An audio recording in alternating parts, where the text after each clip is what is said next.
കരുനാഗപ്പള്ളി പടനായർകുളങ്ങര ശ്രീ മഹാദേവ ക്ഷേത്രത്തിൽ രാമായണ മാസാചരണത്തിന് തുടക്കമായി. ക്ഷേത്ര സംരക്ഷണ സമിതിയുടെ നേതൃത്വത്തിലാണ് രാമായണ മാസാചരണം നടത്തിവരുന്നത്. വിശേഷാൽ പൂജകൾ, രാമായണ പാരായണം തുടങ്ങിയവ നടക്കുമെന്ന് ക്ഷേത്ര സംരക്ഷണ സമിതി ഭാരവാഹികൾ പറഞ്ഞു.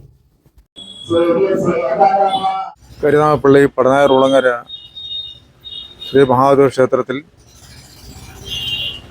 കേരള ക്ഷേത്ര സംരക്ഷണ സമിതിയുടെ ആഭിമുഖ്യത്തിൽ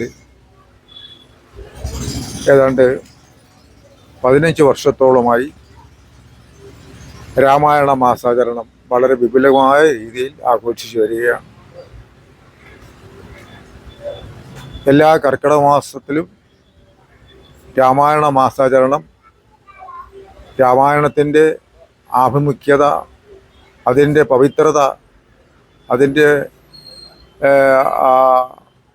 പ്രാധാന്യം ഇതെല്ലാം മനസ്സിലാക്കിക്കൊണ്ട് ഈ സമിതിയുടെ കീഴിൽ തന്നെ പ്രവർത്തിക്കുന്ന ഈ ക്ഷേത്രത്തിലെ മറ്റൊരു സംഘടനയായ മഹാദേവ സത്സംഗ സമിതി ഈ രാമായണ മാസാചരണത്തോടനുബന്ധിച്ച് എല്ലാ ശനിയാഴ്ചയും രാമായണ കഥകൾ, പ്രബന്ധങ്ങൾ, രാമായണ പ്രഭാഷണം, രാമായണ പാരായണം എന്നിങ്ങനെയുള്ള കാര്യങ്ങൾ വളരെ പ്രധാനമായി ഏതാണ്ട് 10-75 അംഗങ്ങളോളം ഉള്ള ആ ഒരു സമിതിയിൽ ഞങ്ങൾ വളരെ നാളുകളായി, വളരെ വർഷങ്ങളായി നടത്തിക്കൊണ്ടുവരുന്ന ഒരു പ്രക്രിയയാണ്.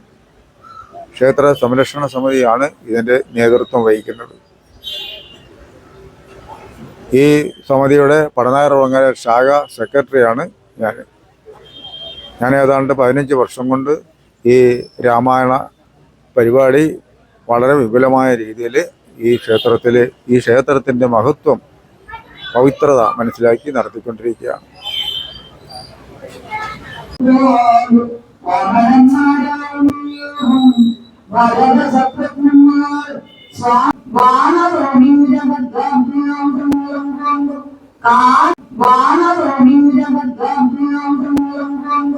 കാ